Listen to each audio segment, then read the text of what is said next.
The good thing is, though, for United, is that their City rivals are really struggling at the moment. Manchester City, of course, in action against Bournemouth, 4-0. This was an absolute cruise for Pep Guardiola's side. Jan, you were there. Tell me how good Kevin De Bruyne was today.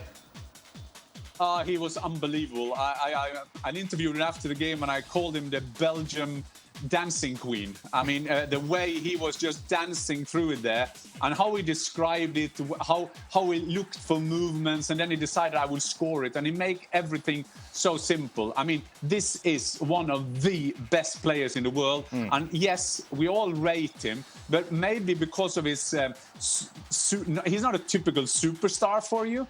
So he will never come up big time in these great awards that Craig Burley loves. But he is fantastic. And the way Manchester City did it today against the five-man backline at Bournemouth, it's hard to come through. But in the first time, they did exactly what they should do, being patient. There was a ball possession of, I guess, around 80%, that they were just hammering. They were just going there, and they got more and more tired. And Scott Parker told me after the game, well, what can we do? We can't get hold of the ball, you know, and that is Manchester City at their best. And Manchester City got 6 points now. Liverpool got 1.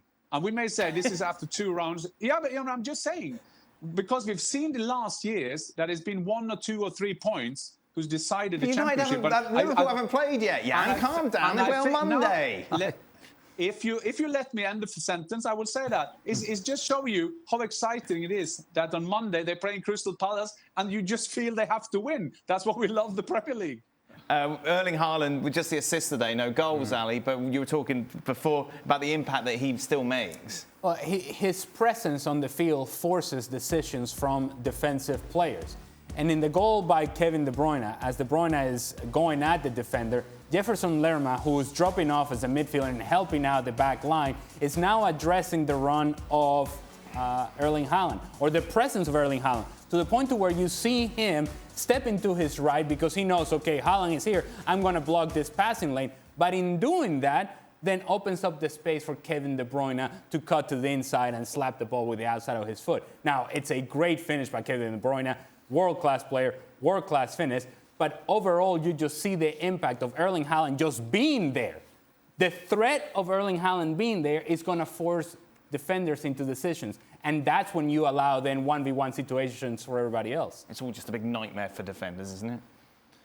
Yeah, and the other thing that Haaland does is his runs are the runs of a proper centre-forward. It's one thing when you've got the invisible 9, or whatever you want to call it, and they make runs. False 9. The false 9. I always say that. Can't help it. But the invisible 9 is a great player too. I wouldn't mind being that. But his runs are great runs. You know, there's one thing to have movement, but if they're just airy-fairy and all over the shop, then, you know, sometimes defenders can just let you go because you're running away for a goal or something like that. Yeah. Whereas this guy always runs where he thinks A, he's going to get it, and B, it's the most advantage for the guy on the ball. I mean, it just gets worse for defences in the Premier League. Yeah? Yeah, absolutely. He had very few touches today. And it's also that Pep Guardiola says when he doesn't have a lot of touches, he doesn't want him to wander down in midfield because I got, like Pep said at the press conference, I got enough players there. So I think there was one situation that could be is interesting is when Foden doesn't play him. When he come one against a goalkeeper, and it is just to take it over to Erling, and Erling would have had an easy goal as goal getters like. And at halftime, Pep took Foden off. I'm not saying that that was the reason, but that is quite interesting. Okay, fair enough. Foden wants to score, and he's been there, but a goal getter never likes there. But yeah, De Bruyne as well, his goal, some of his runs. And I think the thing is, when you play with that kind of number 9, you will always get the defenders tired.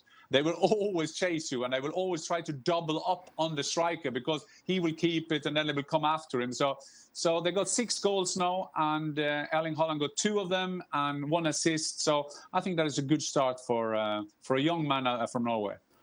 Yeah, and you know, you said something there about Haaland dropping into the middle of the park. Because I couldn't figure out why he took him off. Because I'm thinking, why are you taking this guy off? Well, there's But there's still like 18 minutes to go, something like that. Do you think that maybe is part of the reason? He's taking him off, and then when he gets him in the dressing room, he's going, right, if you keep doing that, I'm going to keep taking you off. You need to stay up front. That's where I want you. Do you think, I mean, is that a reason? Is that plausible? Because I can't think why else you would take him off unless you try to send some sort of message. And is that the message? I don't think so, Stevie. I understand what you're saying, because he didn't go a lot down to midfield today. But I was at the press conference of Pep on Friday, and that was more like what shall I say, a seminar that he tried to understand his ideas and all that. And he said at this stage of the season he doesn't want to rotate a lot because there is just 7 days between the games, and he will keep on rotating. So I think that he is in a stage now that he wants to give players the chance, small chance, like Alvarez. You know that you will need him during the season, so then you will give him some minutes and then he puts it on. Having said that, of course, Erling as a striker would like to stay on at the end because there are some free goals then. Or in the first game he wanted a hat-trick and he was a bit annoyed about that.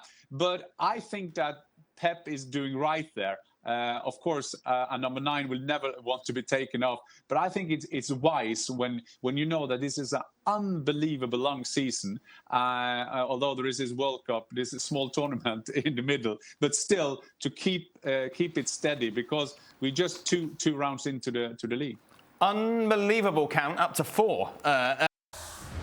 Well, thank you very much for watching ESPN on YouTube. For more sports highlights and analysis, be sure to download the ESPN app. And for live streaming, premium content, and let's not forget as well, ESPN FC 7 days a week. Subscribe to ESPN+.